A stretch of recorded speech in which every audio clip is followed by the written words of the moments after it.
Assalamualaikum warahmatullahi wabarakatuh. Waalaikumsalam warahmatullahi wabarakatuh. Alhamdulillah wa syukurillah. Wassalatu wassalamu ala rasulillah. Waladzina haula wala quwwata illa billah.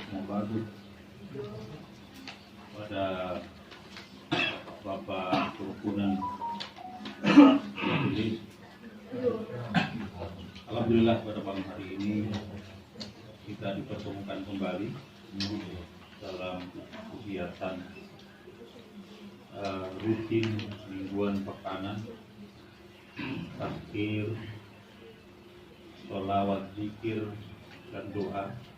Nah, insya Allah pada malam hari ini di rumah kediaman Bapak Kang Puto. Untuk itu, sebelum kita mulai acara selanjutnya, untuk acara selanjutnya yaitu pembacaan malam ilahi yang akan dibawakan oleh Bapak Islanto. Waktu dan tempat dipersilakan.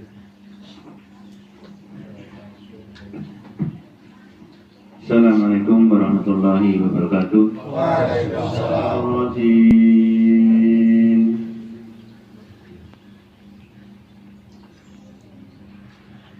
Bismillahirrahmanirrahim.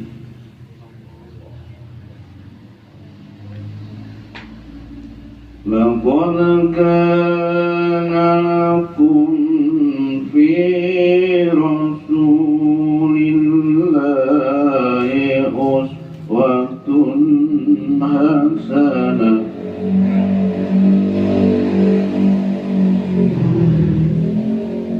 Uswatun hasanatun liman kana yarju Allah wal yawmal akhir.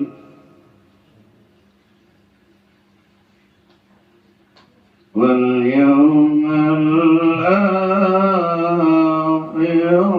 dzakarallaha katsira.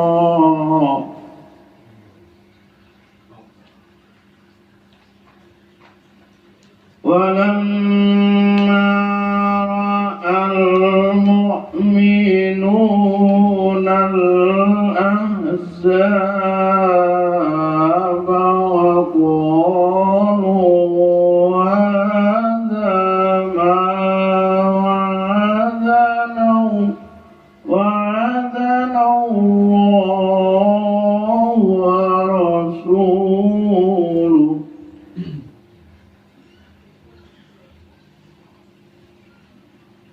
وصدق الله ورسوله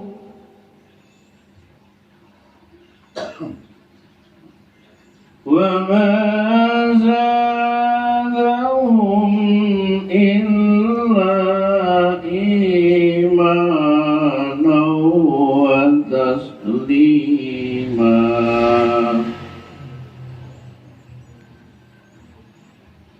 وما زادهم إلا إيمانا وتسليما. صدق الله العظيم. Assalamualaikum warahmatullahi wabarakatuh. Waalaikumsalam.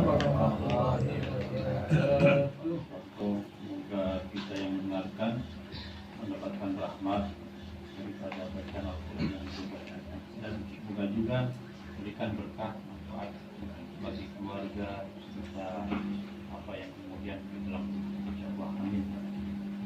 Acara selanjutnya yaitu kultum yang akan dibawakan oleh Pak Sotoyo. Setelah ini kita sholawat. Assalamualaikum warahmatullahi wabarakatuh. Waalaikumsalam.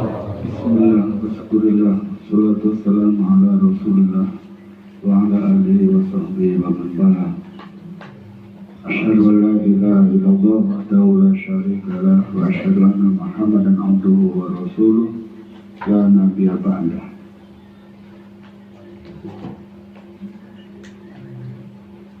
Bapak Imam, Bapak Ketua BTN, Bapak-bapak sekalian, pengurus yang saya hormati dan dirahmati Allah, marilah kita senantiasa menjadikan puji dan syukur kepada Allah SWT, karena pada malam hari ini kita masih bisa bersama-sama dalam rangka silaturahmi sekaligus tazkir atau mengingatkan di antara kita agar kita senantiasa bersyukur kepada Allah SWT yang begitu banyak memberikan karunia kepada kita semua. Salawat dan taslim kita limpahkan kepada junjungan Nabi kita Muhammad SAW, seorang Nabi yang membawa ajaran kebenaran, dan siapapun yang mengikuti ajaran beliau pasti kelak hidupnya selamat di hadapan Allah SWT. Bapak-bapak yang saya hormati dan saya muliakan, mohon maaf saya ini kurang sehat karena mungkin faktor usia yang sudah cukup tua. Ketika saya sakit tadi, saya ke rumahnya Pak Mus minta obat. Tanpa saya sadar, saya ngomong sama Pak Mus, kenapa Pak Mus ketika saya sakit, saya takut sekali. Takut Allah akan memanggil saya, karena saya masih punya tanggungan keluarga. Kenapa saya ada kalimat takut? Sampai Pak Mus bilang, barusan jam sahabat itu Mas Bro. Saya teringat hadis Rasulullah Muhammad SAW yang hari ini banyak di mana-mana memperingati kelahiran beliau. Ketakutan saya itu sepertinya kata Nabi, kullukum ra'in wa kullukum mas'ulun an ra'iyatihim. Setiap diri itu adalah pemimpin. Kita ini semua pemimpin, dan seorang pemimpin akan dimintai pertanggungjawaban oleh Allah tentang apa yang dipimpinnya. Dari kita. Saya terpikir mungkin usia saya per 8 September 58, karena per 1 Oktober ini saya sudah pensiun. Saya teringat ketika saya akan balik sampai hari ini, saya yakin sekali agama saya belum sempurna dalam beribadah. Yakin saya. Yang tahu diri saya adalah ya saya sendiri. Bapak-bapak tidak tahu. Maka ketika saya mendengar kata Nabi, kullukum ra'in wa kullukum mas'ulun an ra'iyatihi, setiap diri adalah pemimpin, dan pemimpin itu akan dimintai pertanggungjawaban oleh Allah SWT. Takut saya. Dan pasti, keyakinan saya itu pasti bahwa saya ketika mati akan ditanya oleh Allah. Ketika Anda hidup itu, untuk apa hidup Anda? Ketika dipanggil untuk beribadah, apakah Anda bersegera untuk beribadah? Dan saya yakin betul saya sendiri, saya tidak sempurna seperti itu. Maka ketakutan itu manusiawi dalam agama.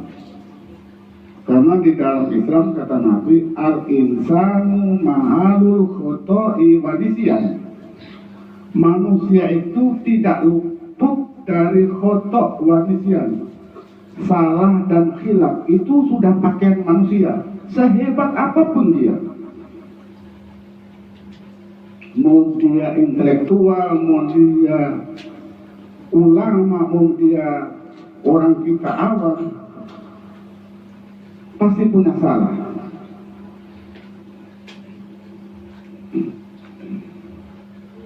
Itu ketakutan pertama, bahwa saya merasa diri belum sempurna ibadah saya. Ketakutan saya kedua adalah fal imamu ra'in wa huwa mas'ulun an ra'iyatihi. Seorang pemimpin, seorang suami itu adalah akan dimintai pertanggungjawaban oleh Allah tentang apa yang dipimpinnya, keluarga kita. Apakah kita keluarga sempurna? Tidak. Tidak ada yang sempurna manusia itu. Tidak ada. Maka ketakutan saya yang kedua ini lebih hebat. Cuma ketakutan saya yang kedua ini kadang-kadang menyalahi hukum agama. Kalau saya mati,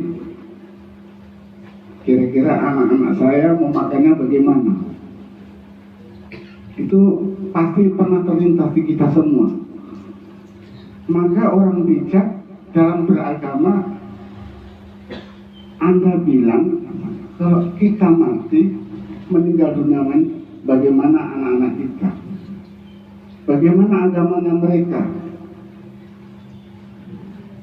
Lantas dijawab, Anda itu siapa? Kadang-kadang kita ini dalam hidup memposisikan diri, sadar dan tidak, kita memposisikan diri seperti Tuhan. Bagaimana anak kita makannya kalau kita mati? Bagaimana dan lain, bagaimana terus.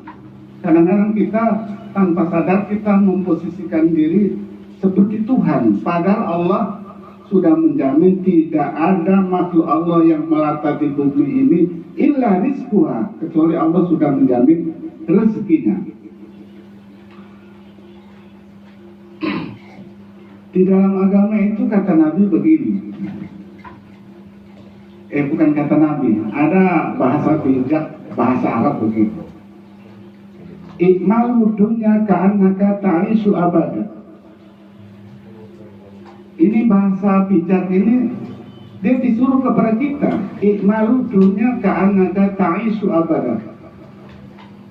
Carilah duniamu, bekerjalah untuk duniamu, berdaganglah, semua bertani, pegawai. Ikmalu dunya ka'annaka ta'ishu abada. Carilah duniamu, bekerjalah untuk duniamu, seolah-olah engkau akan hidup selama-lamanya. Ini bagus sekali. Tapi belum titik baru koma. Wa'mal li akhiratika ka'annaka tamutu godan. Tapi jangan lupa, carilah bekal untuk akhiratmu, ka'annaka tamutu godan, seolah-olah engkau akan mati besok. Di sisi lain kita suruh bekerja sungguh-sungguh, seolah-olah kita ini mau mati. Ta'ishu abada, hidup selama-lamanya seolah-olah. Tapi di sisi lain kita tamutu godan, seolah-olah kita akan mati besok. Maka di dalam Islam itu ada keseimbangan, fid dunya hasanah wa fil akhirati hasanah. Keseimbangan dunia baik dan akhirat juga baik. Namun ketika kita berbicara tentang hidup, saya sering ngomong ke ibu-ibu habis mengaji. Bahkan ada ibu-ibu begini, ibu-ibu, kalau kita ini hidup hanya minta kebaikan versi manusia, sampai jungkir balik kita nggak mau dapat. Kalau kita ini hidup, ini cara berhidup kita ini hanya minta diukur supaya kita baik di mata manusia, sampai jungkir balik kita nggak mau dapat. Karena ukuran baik menurut manusia itu berbeda. Baik menurut Pak Arifin belum tentu baik menurut saya. Baik menurut Pak Imam belum tentu baik menurut saya. Baik menurut Pak Edi belum tentu baik menurut saya. Maka baik di mata manusia itu relatif, tergantung siapa yang memandang dan siapa yang merasa. Tapi kita bicara baik menurut agama, itu harga mati. Sikap kita kalau sudah agama memerintahkan kebaikan, sikap kita cuma dua. Sami'na wa ata'na. Mau paham maupun tidak paham, mau senang maupun tidak senang, sami'na wa ata'na. Karena agama, agama itu ketika memerintahkan final dia, final, titik. Dalam kandungan bapaknya meninggal, lahir usia kurang lebih sekian tahun atau banyak versi itu, ibunya meninggal. Luar biasa ujiannya. Diasuh oleh pamannya yang membela mati-matian. Pamannya yang membela mati-matian Rasulullah yang bernama Abu Thalib. Dia siap membela Rasulullah hidup dan mati. Diuji oleh Allah. Pamannya sendiri tidak mau beriman kepada Allah SWT. Pamannya meninggal, istrinya meninggal. Bukan main ujian Rasulullah SAW. Maka Allah menghibur Rasulullah dimi'rajkan. Mungkin kalau kita belajar tarikh Islam, mi'rajnya Rasulullah itu kalau menurut kacamata manusia untuk memperlihatkan kebesaran Allah di depan manusia. Tapi betapa besarnya ujian Rasulullah sekembalinya dari Isra Mi'raj. Luar biasa ujian Rasulullah sepulangnya Isra Mi'raj. Karena peristiwa Isra Mi'raj itu kok diukur dengan nalar akal manusia. Tidak ada orang percaya Isra Mi'raj kalau diukur dengan nalar manusia. Maka di dalam agama itu ada satu perintah. Tafakkaru fil khalqi wala tafakkaru fil khaliqi. Sekali lagi, tafakkaru fil khalqi wala tafakkaru fil khaliqi. Kita ini hanya disuruh oleh Allah itu hanya memikirkan makhluk, benda yang ada ini, ciptaan Allah. Hanya disuruh itu. Wala tafakkaru fil khaliqi. Kita dilarang bertanya kepada Allah. Kekuasaan Allah, kehebatan Allah. Wa idza arada syai'an Allah, jangan. Karena akal kita tidak mampu. Wa innakum la taqduruna qadrahu. Karena kita tidak akan mampu sampai situ. Bayangkan Rasulullah diperintahkan Isra Mi'raj, ujian Allah, kacamata manusia, Allah memperlihatkan kemahakuasaan Allah. Kembali dari Isra Mi'raj, ujian yang amat dahsyat yang dihadapi Rasulullah. Sebagian umat Rasulullah kafir karena masuk akal, karena mereka menerima peristiwa keagamaan itu diukur dengan akal kita. Ada yang kafir, ada yang bilang Rasulullah so gila. Apa mungkin dari Mekah ke Palestina sholat subuh di Masjidil Aqsa, baru Allah angkat mi'rajkan ke Sidratul Muntaha, tidak sampai semalam, tidak masuk akal. Padahal dari Arab ke Palestina itu kok perjalanan naik onta kurang lebih 1 bulan ya Pak, menurut kita nggak logis. Maka ketika peristiwa Isra Mi'raj diceritakan kepada kaumnya, sebagian kafir lagi, sebagian mencap Rasulullah itu tukang hibur. Karena mereka mengukur agama itu hanya dengan cara berpikir kita. Hanya satu yang sahabat itu yang langsung membenarkan peristiwa itu, yaitu Sayyidina Abu Bakar As-Siddiq. Maknanya apa ya bapak-bapak sekalian? Kelahiran Rasulullah yang begitu dahsyat ujiannya, dahsyat ajarannya. Kenapa ajaran dahsyat? Rasulullah bilang, al-Islamu ya'lu wa la yu'la alaih. Islam itu ajarannya paling tinggi. Kita mengatakan jangan sampai mengingkari. Jangan.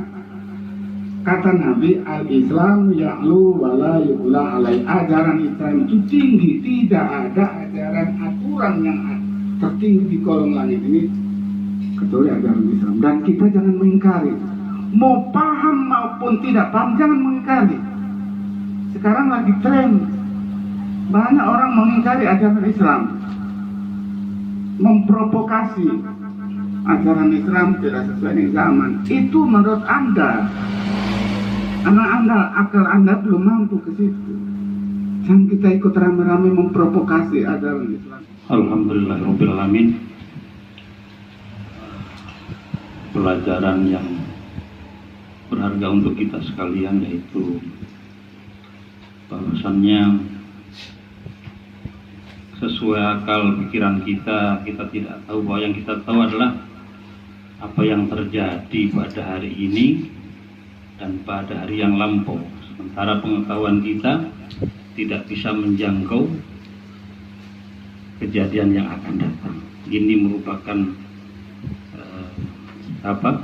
prinsip orang Islam yang diajarkan Nabi Khidir kepada Nabi Musa ketika Nabi Musa ingin belajar kepada Nabi Khidir bahwasannya engkau tidak akan mampu sabar bersamaku. Sementara Musa kemudian menjawab,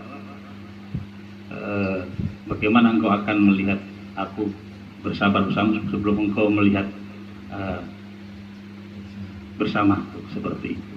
Jadi memang kita hidup ini dalam kadar syariah seperti Nabi juga dalam hidupnya hanya tahu pengetahuan tentang hari ini dan masa lampau. Walaupun Nabi paham tentang pengetahuan akan masa depan, tapi pada umumnya kita seperti Nabi Musa, yaitu paham akan pengetahuan yang seperti itu saja. Makanya di balik kehidupan kita ini insya Allah banyak hal-hal gaib yang menurut pesulap merah itu diperhatikan. Tapi Gus Samsudin juga jangan sampai kebelusuk atau terlalu dalam mengajarkan seperti itu. Tidak, keduanya ada benarnya, masalahnya yang lebih tahu adalah wallahu alam, Allah yang maha tahu. Kita hanya bisa memilah mana yang kemudian menjadi baik untuk kita sekalian. Ini acara selanjutnya yaitu bacaan sholawat. Kita mohon kepada Pak Miswanto lagi, karena saya sudah di sini. Pak Miswanto silakan disambung Pak Mis sholawat. Bismillah. Assalamualaikum warahmatullahi wabarakatuh. Waalaikumsalam warahmatullahi wabarakatuh. Mari kita membaca sholawat. Mudah-mudahan khususnya di bulan Maulid ini kita akan mendapatkan syafaat dari baginda Nabi Muhammad SAW baik di dunia maupun di akhirat kelak hari. Allahumma shalli ala Muhammad. Salatullah salamullah ala Taha Rasulillah. Salatullah salamullah ala Yasin Habibillah, ala Yasin Habibillah. Tawassalna bismillah wa bilhadi Rasulillah wa kulli mujahidilillah bi alil badri ya Allah, bi alil badri ya Allah. Salatullah salamullah ala Rasulillah. Salatullah salamullah ala Yasin Habibillah, ala Yasin Habibillah. Ilahi salimil ummah bila afati wa nikmah wa bil hamdi wa bil ummah bi ali badri ya Allah, bi alil badri ya Allah. Salatullah salamullah ala Rasulillah. Salatullah salamullah ala Yasin Habibillah, ala Yasin habibillah idza wa'tu bi ahlil badri ya Allah bi ahlil badri ya Allah salatullah salamullah ala Rasulillah salatullah salamullah ala yasin habibillah ala yasin habibillah ilahi nafisil harba minasila wal harba wa kulli bariyatil walaba bi ahlil badri ya Allah bi ahlil badri ya Allah salatullah salamullah ala Rasulillah salatullah salamullah ala yasin habibillah ala yasin habibillah Allahumma shalli ala Muhammad.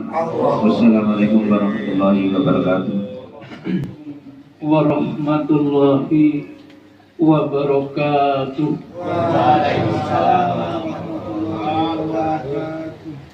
Bapak-bapak hadirin majelis yang dirahmati Allah, pada kesempatan kali ini ada dua doa yang akan saya sampaikan. Yang pertama dari tuan rumah, yaitu Bapak Sugeng, untuk kita sama-sama membacakan doa arwah untuk keluarga dari Bapak Sugeng yang sudah mendahului kita.